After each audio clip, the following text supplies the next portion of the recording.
सत श्री अकाल प्यारे बच्चों।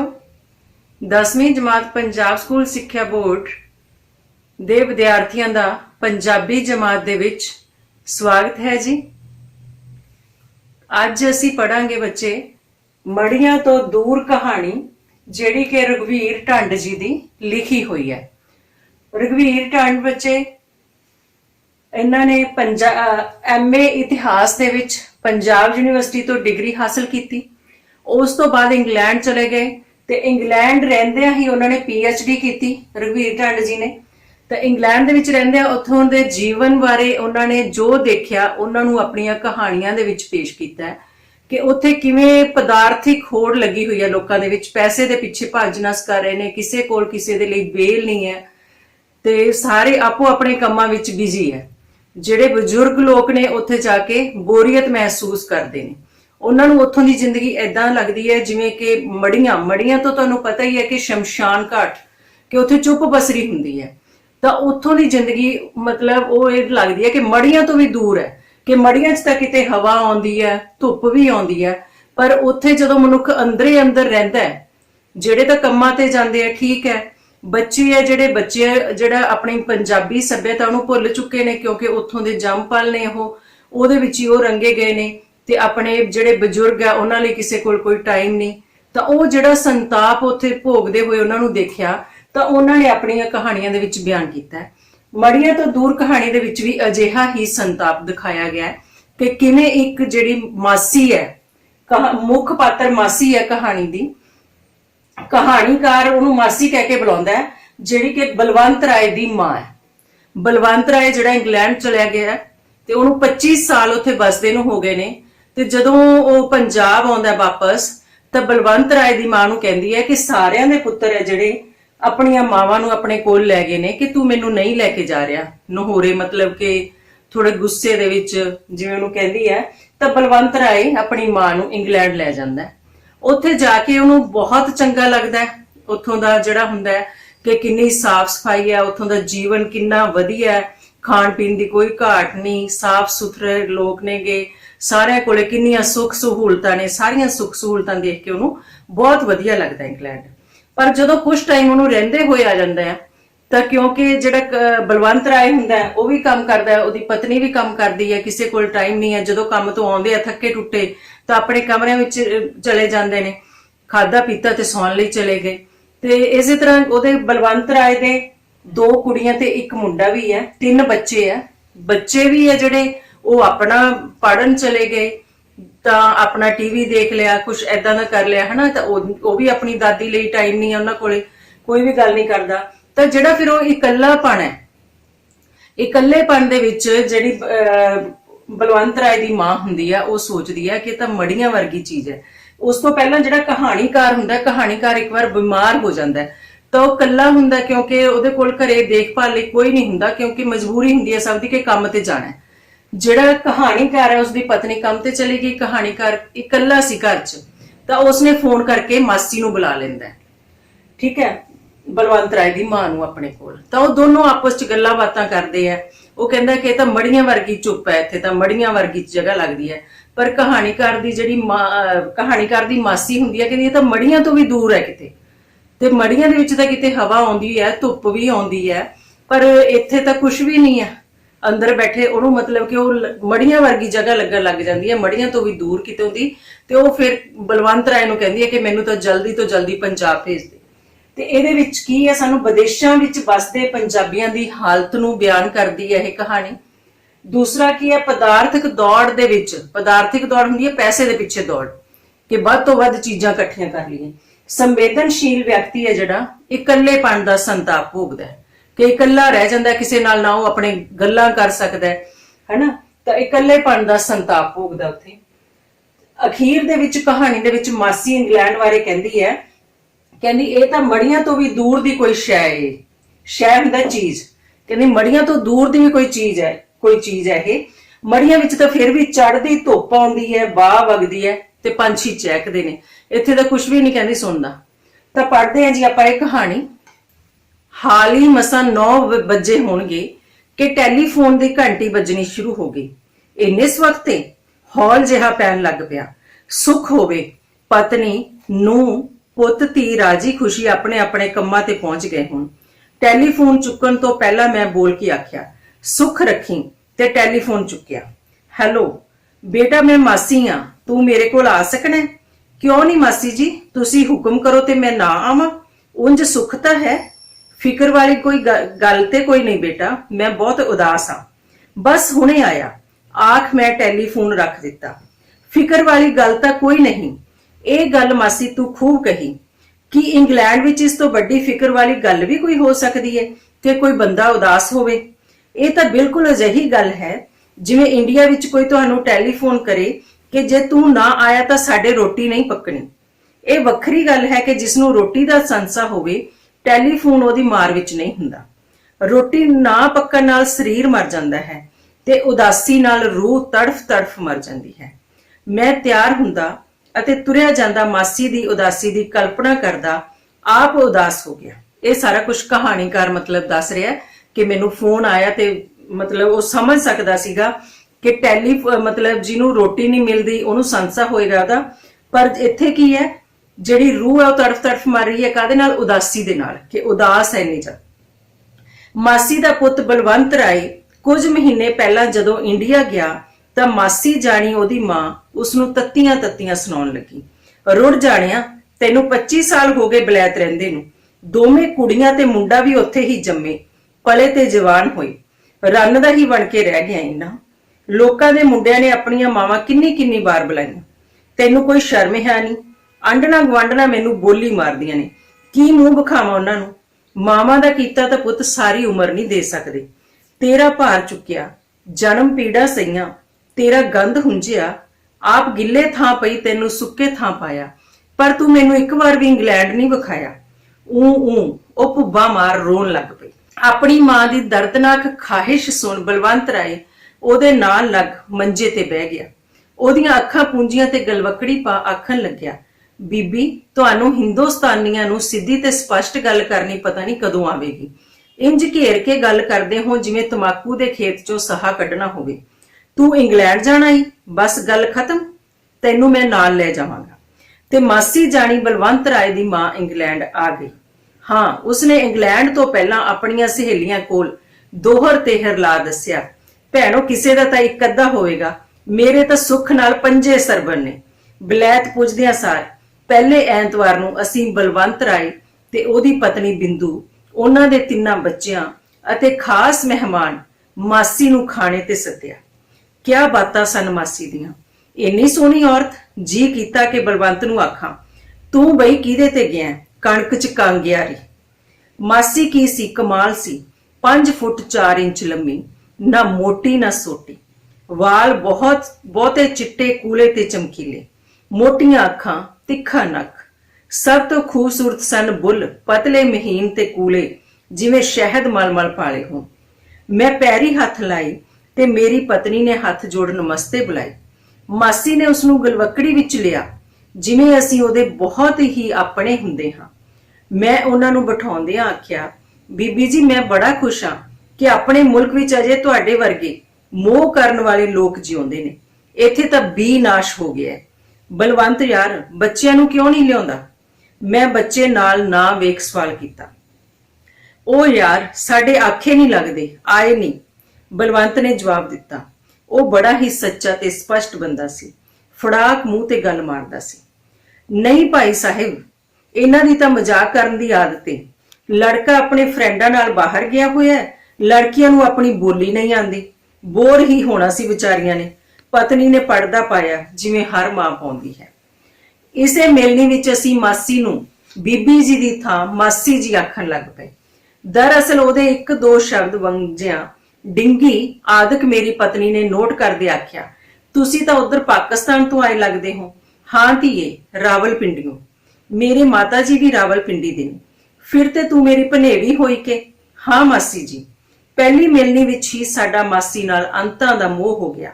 ਮਾਸੀ ਦੇ ਪੁੱਤਰ ਬਲਵੰਤ ਰਾਏ ਨੇ ਆਪਣੇ ਸਪਸ਼ਟ ਸੁਭਾਅ ਅਨੁਸਾਰ ਸਪਸ਼ਟ ਗੱਲ ਕੀਤੀ, ਵੇਖੋ ਬੀਬੀ ਜੀ, ਅਸੀਂ ਤਾਂ ਕੁੱਤੇ ਦੀ ਮੌਤ ਮਰਨ ਵਾਲੇ ਲੋਕ ਆ। ਸਵੇਰੇ 6 ਵਜੇ ਸ਼ਾਪ ਖੋਲਦੇ ਆ, ਸ਼ਾਮ ਨੂੰ 9-10 ਵਜੇ ਬੰਦ ਕਰਦੇ ਆ। ਘਰ ਪਰਤ ਅੱਧ ਸੁੱਤੇ ਹੀ ਰੋਟੀ ਖਾਂਦੇ ਆ। ਤੁਸੀਂ ਆਪਣਾ ਦਿਲ ਆਪ ਹੀ ਲਾਉਣਾ ਹੈ। ਜੇ ਕਦੀ ਉਦਾਸ ਹੋਵੋ ਤਾਂ ਇਹਨਾਂ ਨੂੰ ਫੋਨ ਕਰ ਲੈਣਾ, ਇਹ ਤੁਹਾਡੀ ਖਬਰਸਾਰ ਲੈ ਲੈਣਗੇ। ਬੰਦੇ ਚੰਗੇ ਨੇ, ਨਾਲੇ ਇਹਨਾਂ ਕੋਲ ਵਕਤ ਏ। ਕਿਉਂ ਪੁੱਤਰ, ਕੋਈ ਕੰਮ ਧੰਦਾ ਨਹੀਂ ਕਰਦੇ? ਮਾਸੀ ਨੇ ਸਾਨੂੰ ਸਵਾਲ ਕੀਤਾ, ਜਿਸ ਦਾ ਸਾਡੀ ਥਾਂ ਉਹਦੇ ਪੁੱਤਰ ਨੇ ਹੀ ਜਵਾਬ ਦਿੱਤਾ। ਕੰਮ ਤਾਂ ਕਰਦੇ ਨੇ, ਪਰ ਸਾਡੇ ਵਾਂਗ ਕੁੱਤੇ ਦੀ ਮੌਤ ਨਹੀਂ ਮਰਦੇ। ਨੌਕਰੀ ਪੇਸ਼ਾ ਲੋਕ ਨੇ, 9 ਵਜੇ ਜਾਂਦੇ ਨੇ ਤੇ 5 ਵਜੇ ਘਰ। ਸ਼ਨੀਚਰ ਐਤ ਦੀਆਂ ਪੂਰੀਆਂ 2 ਛੁੱਟੀਆਂ। ਇਹੋ ਜਿਹੇ ਲੋਕ ਸਾਡੇ ਲਈ ਤਾਂ ਵਿਹਲੇ ਹੀ ਹੁੰਦੇ ਹਨ। ਠੀਕ ਹੈ, ਕਿਉਂਕਿ ਬਲਵੰਤ ਰਾਏ ਦਾ ਆਪਣਾ ਕੰਮ ਸੀ, ਦੁਕਾਨ ਖੋਲਦਾ ਸੀ, ਕਿ ਸਾਡੇ ਕੋਲ ਤਾਂ ਕੋਈ ਟਾਈਮ ਹੀ ਨਹੀਂ। ਜਦੋਂ ਉਹ ਥੱਕੇ ਟੁੱਟੇ ਘਰ ਆਉਂਦੇ ਨੇ, ਨੀਂਦ ਉਹਨਾਂ ਨੂੰ ਪਹਿਲਾਂ ਹੀ ਆ ਰਹੀ ਹੁੰਦੀ ਹੈ ਕਿ ਅਸੀਂ ਤਾਂ ਅੱਧ ਸੁੱਤੇ ਜੇ, ਨੀਂਦ ਦੇ ਵਿੱਚ ਹੀ ਰੋਟੀ ਪਾਣੀ ਖਾਂਦੇ ਤੇ ਸੌਂ ਜਾਂਦੇ ਆ, ਹਨਾ। ਮਾਸੀ ਦਾ ਸੁਭਾਅ ਬਹੁਤ ਮਿਲਾਪੜਾ ਤੇ ਮਿੱਠਾ ਸੀ। ਅਸੀਂ ਤਾਂ ਉਸਨੇ ਮੁੱਲ ਹੀ ਲੈ ਲਏ। ਅਗਲਾ ਐਤਵਾਰ ਆਇਆ ਤਾਂ ਅਸੀਂ ਮਾਸੀ ਨੂੰ ਪੁੱਛਿਆ ਕਿ ਗੁਰਦੁਆਰੇ ਜਾਵੋਗੇ ਕਿ ਮੰਦਰ? ਮਾਸੀ ਨੇ ਜਵਾਬ ਦਿੱਤਾ, ਪੁੱਤਰ ਫਰਕ ਨਹੀਂ, ਦੋਵੇਂ ਥਾਂ ਚਲੇ ਚੱਲਾਂਗੇ। ਸਵੇਰੇ ਗੁਰਦੁਆਰੇ, ਸ਼ਾਮੀ ਮੰਦਰ। ਮਾਸੀ ਜੀ, ਉਹੋ ਜਿਹੇ ਮਹਾਨ ਲੋਕ ਤਾਂ ਘੱਟ ਹੀ ਵੇਖੇ ਨੇ ਜਿਹੜੇ ਗੁਰਦੁਆਰੇ ਤੇ ਮੰਦਰ ਦੋਹਾਂ ਥਾਵਾਂ ਤੇ ਜਾਣ। ਤੁਸੀਂ ਤਾਂ ਕਮਾਲ ਕਰ ਦਿੱਤੀ। ਨਹੀਂ ਬੇਟਾ, ਇਹ ਫਰਕ ਵਾਲੀ ਬਿਮਾਰੀ ਤਾਂ ਹੁਣੇ ਚੱਲੀ ਏ। ਉਧਰ ਸਾਡੇ ਪਾਕਿਸਤਾਨ ਵਿੱਚ ਤਾਂ ਹਿੰਦੂਆਂ ਨੂੰ ਗੁਰੂ ਘਰ ਨਾਲ ਬੜਾ ਪਿਆਰ ਸੀ। ਉਹ ਇੱਕ ਪੁੱਤਰ ਨੂੰ ਤਾਂ ਸਿੱਖ ਜ਼ਰੂਰ ਬਣਾਉਂਦੇ ਸਨ। ਮੈਨੂੰ ਮਾਸੀ ਦੀ ਗੱਲ ਬਹੁਤ ਚੰਗੀ ਲੱਗੀ। ਇਸ ਵਿੱਚ ਲੁਕੀ ਨੇਕ ਭਾਵਨਾ ਨੇ ਮੈਨੂੰ ਕੀਲ ਲਿਆ। ਬਗੀਚੀ ਵਿੱਚ ਭਾਂਤ-ਭਾਂਤ ਦੇ ਫੁੱਲ ਲਹਿਰਾ ਰਹੇ ਹੋਣ ਤਾਂ ਬਗੀਚੀ ਦੀ ਆਭਾ ਨੂੰ 4 ਚਾਨਣ ਲੱਗ ਜਾਂਦੇ ਹਨ। ਮੈਂ ਸੋਚਿਆ, ਮੈਂ ਤੇ ਮੇਰੀ ਪਤਨੀ ਮਾਸੀ ਨੂੰ ਗੁਰਦੁਆਰੇ ਤੇ ਮੰਦਰ ਲੈ ਕੇ ਜਾਣ ਲਈ ਤਿਆਰ ਹੋ ਗਏ। ਬਲਵੰਤ ਤੇ ਉਹਦੀ ਪਤਨੀ, ਉਹਨਾਂ ਦੇ ਲੜਕੇ ਤੇ ਦੋਹਾਂ ਧੀਆਂ ਨੂੰ ਆਖਿਆ, ਬਈ ਮਾਂ ਤਾਂ ਤੁਹਾਡੀ ਹੈ, ਤੁਸੀਂ ਵੀ ਨਾਲ ਸੰਗਤ ਕਰੋ। ਬਲਵੰਤ ਰਾਏ ਨੇ ਫਿਰ ਖਰੀ ਤੇ ਸਪਸ਼ਟ ਗੱਲ ਕਰਦਿਆਂ ਜਵਾਬ ਦਿੱਤਾ, ਭਾਈ ਸਾਹਿਬ, ਐਤਵਾਰ ਨੂੰ ਸਾਨੂੰ ਸਿਰਫ 4 ਘੰਟੇ ਵਿਹਲੇ ਮਿਲਦੇ ਨੇ। ਉਹੀ ਸਮਾਂ ਸਾਡੀ ਜ਼ਿੰਦਗੀ ਦਾ ਸੁਰਗ ਹੁੰਦਾ ਹੈ, ਜਿਸ ਵਿੱਚ ਨਹਾ ਧੋ ਲੈਂਦੇ ਆ, ਮਨਮਰਜ਼ੀ ਦੀ ਤਾਜ਼ੀ ਰੋਟੀ ਖਾ ਲੈਂਦੇ ਆ ਤੇ ਸੌ ਲੈਂਦੇ ਆ। ਇਹ ਸੁਰਗ ਸਾਥੋਂ ਨਾ ਖੋਹੋ। ਠੀਕ ਹੈ, ਨਹੀਂ ਖੋਂਦਾ ਤੂੰ ਬਈ ਅਨੰਤ। ਚੱਲ ਮੰਦਰ ਗੁਰਦੁਆਰੇ ਯਾਰ, ਮਾੜੀ ਮੋਟੀ ਆਪਣੀ ਸੱਭਿਅਤਾ ਦਾ ਪਤਾ ਲੱਗੇਗਾ। ਮੈਂ ਉਹਨਾਂ ਦੇ ਲੜਕੇ ਨੂੰ ਆਖਿਆ, ਸੌਰੀ ਅੰਕਲ ਜੀ, ਮੈਂ ਆਪਣੇ ਫਰੈਂਡਾਂ ਨਾਲ ਆਲਰੇਡੀ ਪ੍ਰੋਗਰਾਮ ਬਣਾਇਆ ਹੋਇਆ। ਉਂਝ ਵੀ ਮੈਨੂੰ ਸਮਝ ਨਹੀਂ ਪੈਂਦੀ ਕਿ ਉਹ ਕੀ ਕਹਿੰਦੇ ਨੇ, ਬਹੁਤ ਬੋਰ ਹੋ ਜਾਂਦਾ ਹਾਂ। ਤੂੰ ਭਾਈ ਅਨੀਤਾ? ਮੈਂ ਅੰਕਲ ਜੀ ਅੱਜ ਟੈਲੀ ਵੇਖਣਾ। ਤੂੰ ਭਾਈ ਮੀਰਾ? ਅਖੀਰ ਮੈਂ ਉਹਨਾਂ ਦੀ ਭਲੀ ਮਾਨਸ ਜਿਹੀ ਕੁੜੀ ਨੂੰ ਪੁੱਛਿਆ। ਮੈਂ ਅੰਕਲ ਜੀ, ਨਾ ਜਾਵਾਂ ਤਾਂ ਤੁਸੀਂ ਮਾਈਂਡ ਤਾਂ ਨਹੀਂ ਕਰੋਗੇ? ਮੈਨੂੰ ਮੰਦਰ ਗੁਰਦੁਆਰੇ ਜਾਣਾ ਚੰਗਾ ਨਹੀਂ ਲੱਗਦਾ। ਪਿਛਲੇ ਸਮੇਂ ਦੀਆਂ ਨਾ ਸਮਝ ਆਉਣ ਵਾਲੀਆਂ ਗੱਲਾਂ ਕਰਦੇ ਨੇ। ਘਰ ਹੀ ਠਹਿਰਾਂਗੀ ਤੇ ਮੰਮੀ ਦੀ ਹੈਲਪ ਕਰਾਂਗੀ, ਪਰ ਜੇ ਤੁਸੀਂ ਆਖੋ ਤਾਂ ਚੱਲਦੀ ਹਾਂ। ਨਹੀਂ ਬੇਟਾ, ਤੂੰ ਘਰ ਹੀ ਰਹਿ।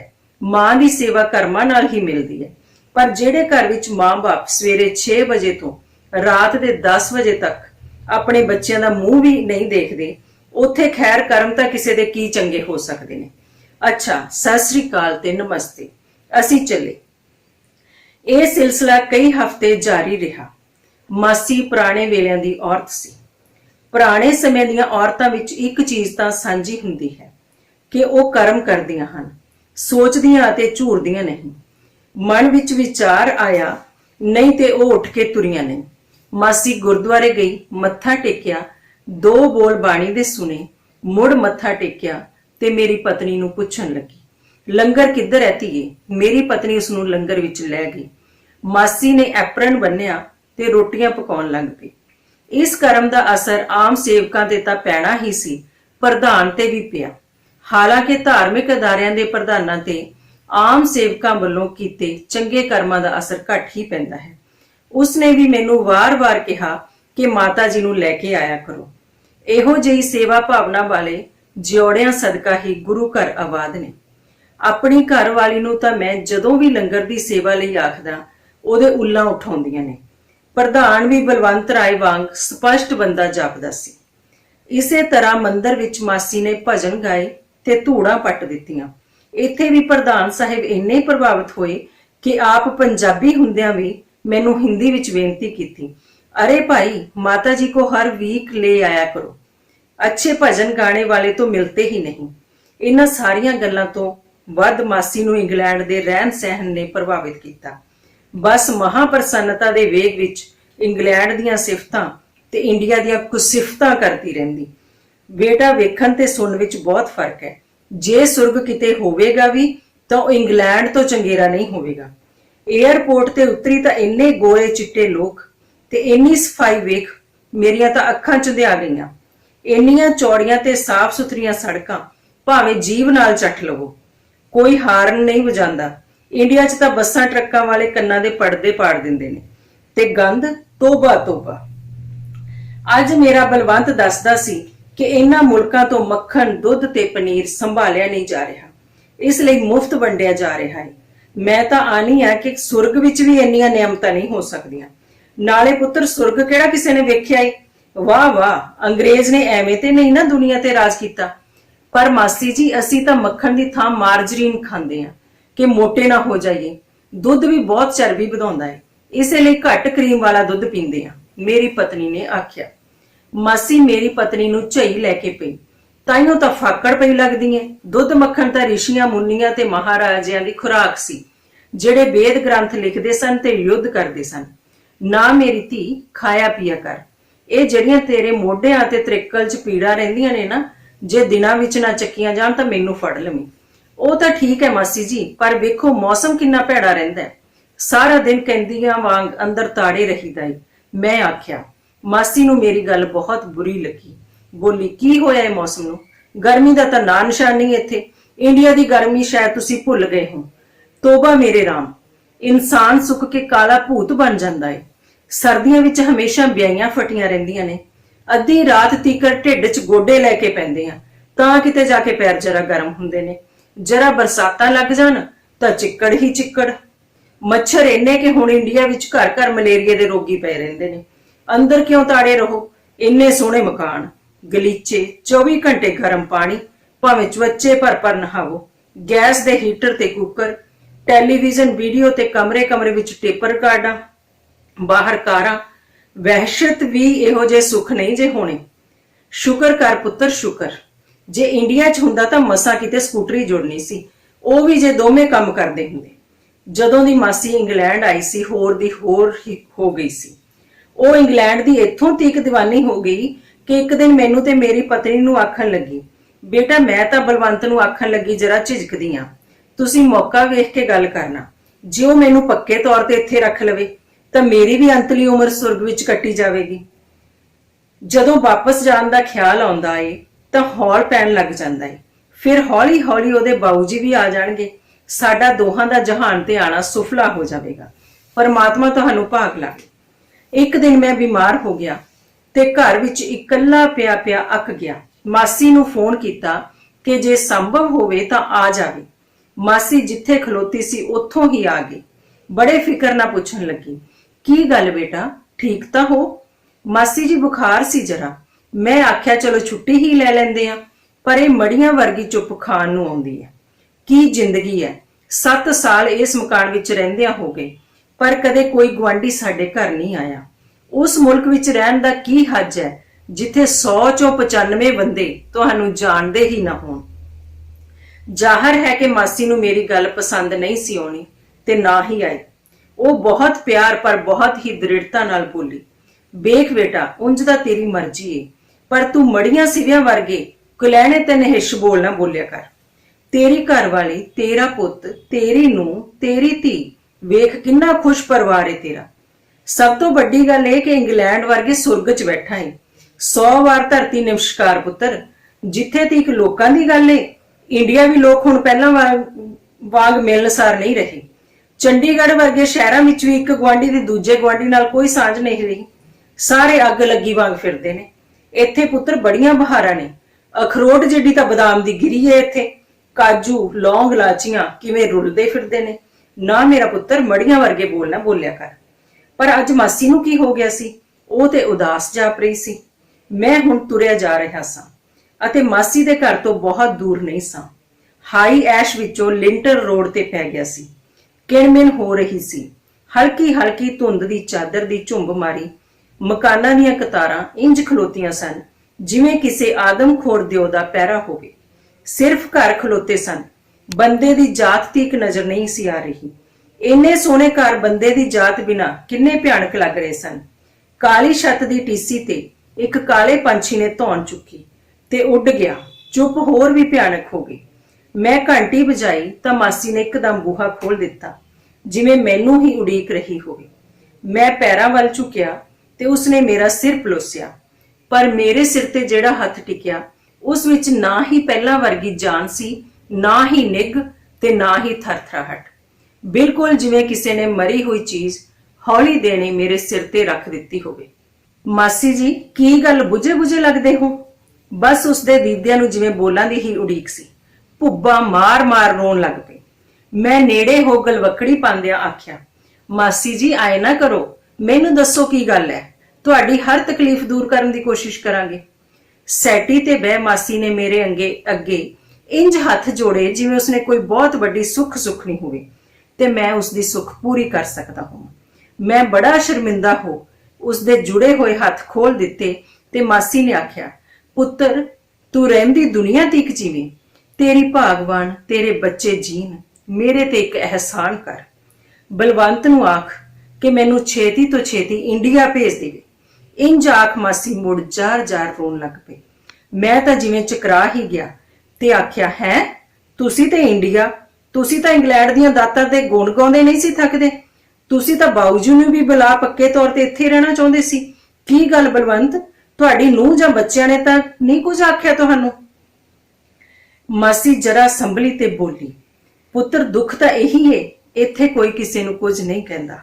ਸਵੇਰੇ ਤਾਂ ਪਤਾ ਹੀ ਨਹੀਂ ਲੱਗਦਾ ਉਹ ਕਦੋਂ ਚਲੇ ਜਾਂਦੇ ਨੇ, ਰਾਤ ਨੂੰ ਕਿਤੇ 10 ਵਜੇ ਤੋਂ ਵੀ ਪਿੱਛੋਂ ਆਉਂਦੇ ਨੇ ਤੇ ਇੰਨੇ ਥੱਕੇ ਹੋਏ ਹੁੰਦੇ ਨੇ ਕਿ ਜੇ ਮੈਂ ਕੋਈ ਗੱਲ ਕਰਾਂ ਜਾਂ ਤਾਂ ਲਾ ਕੇ ਰੱਖ ਦਿੰਦੇ ਨੇ ਜਾਂ ਹਾਂ ਹੂੰ ਕਰ ਛੱਡਦੇ ਨੇ। ਬਸ ਬੀਅਰ ਦਾਰੂ ਪੀ 2 ਰੋਟੀਆਂ ਨਿਗਲ ਆਪਣੇ ਕਮਰੇ ਵੱਲ ਨੱਸ ਜਾਂਦੇ ਨੇ।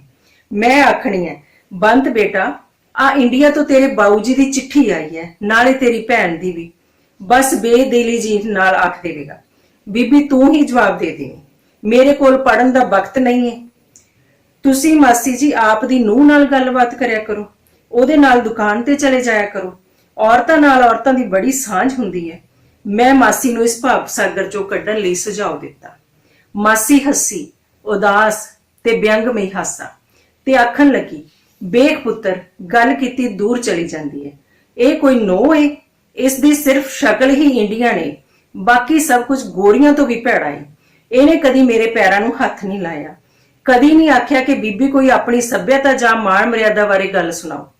ਇੱਕ ਦਿਨ ਕਹੇ ਕਹਾਏ ਮੈਨੂੰ ਦੁਕਾਨ ਤੇ ਲੈ ਤਾਂ ਗਈ, ਪਰ ਪਿਛਲੇ ਪਾਸੇ ਇੱਕ ਖੁਰੇ ਜਿੰਨੀ ਥਾਂ ਸੀ ਜਿੱਥੇ ਮੈਨੂੰ 15 ਘੰਟੇ ਤਾੜੀ ਰੱਖਿਆ। ਸਾਹ ਘੁੱਟ ਗਿਆ ਮੇਰਾ। ਔਂਤਰੀ ਕੈਦ ਵਿੱਚ ਪਤਾ ਨਹੀਂ ਲੋਕ ਕਿਵੇਂ ਰਹਿ ਲੈਂਦੇ ਨੇ ਭਾਈ। ਤਾਂ ਫਿਰ ਪੋਤੇ ਪੋਤੀਆਂ ਨੂੰ ਦਿਲ ਪਰਚਾਇਆ ਕਰੋ, ਮੂਲ ਨਾਲੋਂ ਵਿਆਜ ਪਿਆਰਾ ਹੁੰਦਾ। ਮਾਸੀ ਦੇ ਬੁੱਲਾਂ ਤੇ ਫਿਰ ਦੁੱਖ ਭਰੀ ਤੇ ਵਿਅੰਗਮਈ ਮੁਸਕਾਨ ਤੜਫੀ। ਪੋਤੇ ਪੋਤੀਆਂ? ਮੁੰਡਾ ਤੇ ਛੋਟੀ ਕੁੜੀ ਤਾਂ ਉਂਝ ਹੀ ਇਹਨਾਂ ਦੇ ਕਹਿਣੇ 'ਚ ਨਹੀਂ। ਮੁੰਡਾ ਤਾਂ ਬਹੁਤਾ ਬਾਹਰ ਹੀ ਫਿਰਦਾ ਰਹਿੰਦਾ ਹੈ। ਜਦੋਂ ਘਰ ਹੋਵੇ ਤਾਂ ਟੈਲੀ ਦੁਆਲੇ ਜਾਂ ਆਪਣੇ ਕਮਰੇ ਵਿੱਚ ਕੰਨ ਖਾਣੇ ਅੰਗਰੇਜ਼ੀ ਦੇ ਗਾਣੇ ਸੁਣਦਾ ਰਹਿੰਦਾ ਹੈ। ਛੋਟੀ ਕੁੜੀ ਦੇ ਮੈਨੂੰ ਉਂਝ ਹੀ ਲੱਛਣ ਚੰਗੇ ਨਹੀਂ ਜਾਪਦੇ।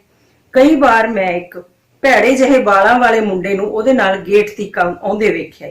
ਮੈਂ ਬਲਵੰਤ ਨਾਲ ਗੱਲ ਕਰਨੀ ਤਾਂ ਠੀਕ ਨਹੀਂ ਸਮਝੀ ਕਿ ਕੁੜੀ ਨੂੰ ਧੌਲ ਧੱਫਾ ਨਾ ਕਰੇ। ਨੂੰਹ ਨਾਲ ਗੱਲ ਕੀਤੀ ਸੀ, ਪਤਾ ਹੀ ਉਸਨੇ ਕੀ ਜਵਾਬ ਦਿੱਤਾ। ਆਖਣ ਲੱਗੀ, ਬੀਬੀ ਇੰਡੀਆ ਦਾ ਮੁੰਡਾ ਤਾਂ ਸਾਡੀਆਂ ਕੁੜੀਆਂ ਨੇ ਲੈਣਾ ਨਹੀਂ, ਸਾਡੇ ਕੋਲ ਮੁੰਡੇ ਲੱਭਣ ਦਾ ਵਕਤ ਨਹੀਂ, ਸਗੋਂ ਚੰਗਾ ਕਿ ਆਪੇ ਲੱਭ ਲੈਣਗੀਆਂ। ਕੀ ਆਖਦੀ ਮੈਂ? ਬਸ ਚੁੱਪਚਾਪ ਸੁਣ ਲਈ ਤੇ ਪੀ ਗਈ, ਪਰ ਸਾਰੀ ਰਾਤ ਆਪਣੇ ਆਪ ਵਿੱਚ ਰਿਝਦੀ ਰਹੀ। ਹੇ ਭਗਵਾਨ, ਇੱਥੇ ਬਸਦੇ ਲੋਕਾਂ ਦਾ ਕੀ ਬਣੇਗਾ? ਮੈਂ ਮਾਸੀ ਨੂੰ ਜਰਾ ਰੰਗ ਵਿੱਚ ਲਿਆਉਣ ਲਈ ਆਖਿਆ, ਤੁਸੀਂ ਕੋਈ ਫਿਕਰ ਨਾ ਕਰੋ, ਇਹਨਾਂ ਕੋਲ ਪੈਸੇ ਬਥੇਰੇ ਨੇ, ਇਹਨਾਂ ਦੇ ਬਹੁਤ ਸੋਹਣੇ ਬਕਸੇ ਬਣਨਗੇ, ਨਾ ਕਿਸੇ ਨੂੰ ਫੁੱਲ ਚੁਗਣੇ ਪੈਣਗੇ ਤੇ ਨਾ ਹਰਿਦੁਆਰ ਜਾਣਾ ਪਵੇਗਾ। ਇਹ ਲੋਕ ਬੇਹੱਦ ਖੁਸ਼ ਨੇ ਆਪਣੀ ਉੱਲੂਆਂ ਦੀ ਦੁਨੀਆ ਵਿੱਚ। ਇਹ ਬਿਲਕੁਲ ਪਸੰਦ ਨਹੀਂ ਕਰਦੇ ਕਿ ਕੋਈ ਇਹਨਾਂ ਲਈ ਚਿੰਤਾ ਕਰੇ। ਬੜੀ ਕੁੜੀ ਤਾਂ ਬੜੀ ਚੰਗੀ ਹੈ, ਉਹਦੇ ਨਾਲ ਗੱਲਬਾਤ ਕਰਿਆ ਕਰੋ। ਚੰਗੀ ਤਾਂ ਸ਼ਾਇਦ ਹੋਵੇਗੀ, ਪਰ ਬੋਲੀ ਦੀ ਕੋਈ ਸਾਂਝ ਨਹੀਂ। ਬਸ ਹੈਲੋ ਤੇ ਗੁੱਡ ਨਾਈਟ ਕਰਨ ਲੱਗੀ ਮੈਨੂੰ ਚੁੰਮ ਜ਼ਰੂਰ ਲੈਂਦੀ ਹੈ। ਘੜੀ ਕੁ ਕਾਲਜੇ ਵਿੱਚ ਠੰਡ ਪੈ ਜਾਂਦੀ ਹੈ। ਬਸ ਮੁੜ ਉਹੀ ਚੁੱਪ ਤੇ ਉਦਾਸੀ ਜਿਹੜੀ ਘੰਟਿਆਂ ਬੱਧੀ ਨਹੀਂ ਟੁੱਟਦੀ। ਮਾਸੀ ਦੀਆਂ ਗੱਲਾਂ ਤੋਂ ਮੈਂ ਉਸਦੀ ਹਾਲਤ ਦਾ ਅੰਦਾਜ਼ਾ ਲਾ ਬੜਾ ਫਿਕਰਮੰਦ ਹੁੰਦਾ ਜਾ ਰਿਹਾ ਸਾਂ। ਕੋਈ ਨਾ ਕੋਈ ਤਾਂ ਰੁਝੇਵਾਂ ਚਾਹੀਦਾ ਹੈ, ਇੰਜ ਤਾਂ ਪਾਗਲ ਹੋ ਜਾਵੇਗੀ ਵਿਚਾਰੀ। ਇਸੇ ਹਾਲਤ ਦੇ ਹੱਲ ਲਈ मैं कुछ ना कुछ पुछी दसी जा रहा सा। बच्चियां लई खाना बनाया करो, नाले ਇਹ स्वाद लैणगे नाले तुहाडा वक्त कट जाया करेगा।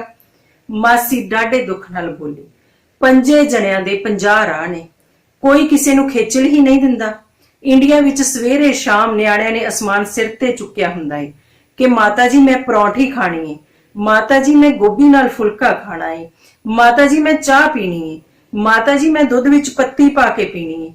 पर इत्थे किचन विच वड़दे ने ते डब्बिਆਂ ਚੋਂ ਕਾਰਨ ਫਲੈਕਸ ਪਲੇਟ ਵਿੱਚ ਪਾ, ਵਿੱਚ ਦੁੱਧ ਦੀ ਬੋਤਲ ਉਲੱਦ ਖਾ ਕੇ ਉਹ ਜਾਂਦੇ ਨੇ ਜਾਂ ਮਾਸ ਮੱਛੀ ਤਲ ਖਾਈ ਜਾਂਦੇ ਨੇ। ਮੇਰਾ ਤਾਂ ਪੁੱਤਰ ਧਰਮ ਭ੍ਰਿਸ਼ਟ ਕਰ ਛੱਡਿਆ ਸੂ। ਇੰਡੀਆ ਜਾਂਦੀ ਹੀ ਪਹਿਲਾਂ ਹਰਿਦੁਆਰ ਨਹਾ ਕੇ ਹੀ ਘਰ ਵੜਾਂਗੀ। ਨਾ ਮਾਸੀ ਜੀ, ਜਿਉਂਦੇ ਜੀ ਹਰਿਦੁਆਰ ਨਾ ਜਾਣਾ, ਮੈਂ ਮਜ਼ਾਕ ਕੀਤਾ। ਪਰ ਮਾਸੀ ਤਾਂ ਹੋਰ ਵੀ ਗੰਭੀਰ ਹੋ ਗਈ ਸੀ।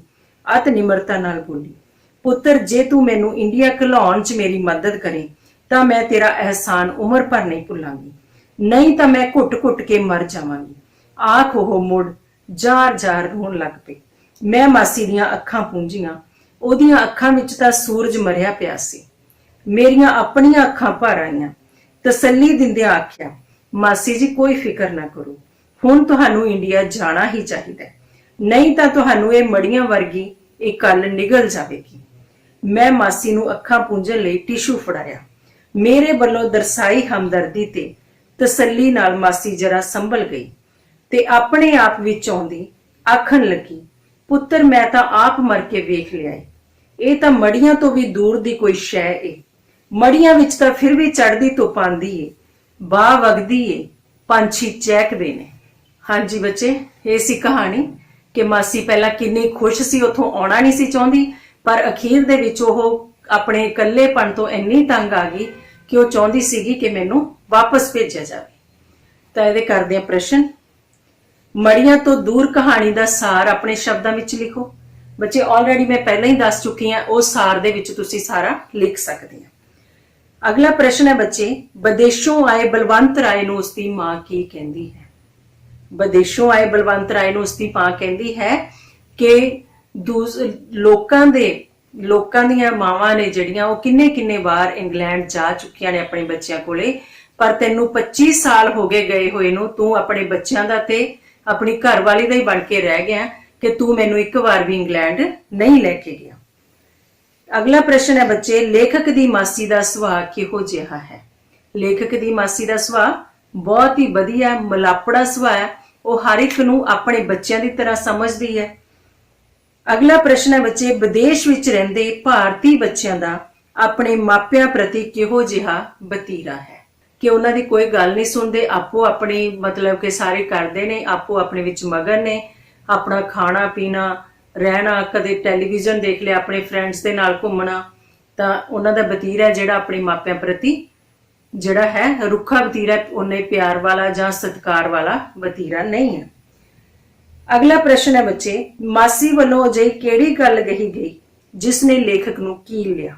लेखक नूं किस गल ने कील लिया सी कि मासी सी जिहड़ी मंदिर, जदों पुछया गया उसनूं कि तुसीं मंदिर जाना है जां गुरुद्वारे, मासी ने कहा कि मैं मंदिर भी जावांगी ते गुरुद्वारे भी जावांगी।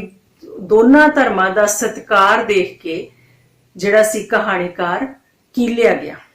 मासी ने लेखक नूं मड़ियां सिवियां वर्गे निहिश बोल बोलन तो क्यों वरजिया।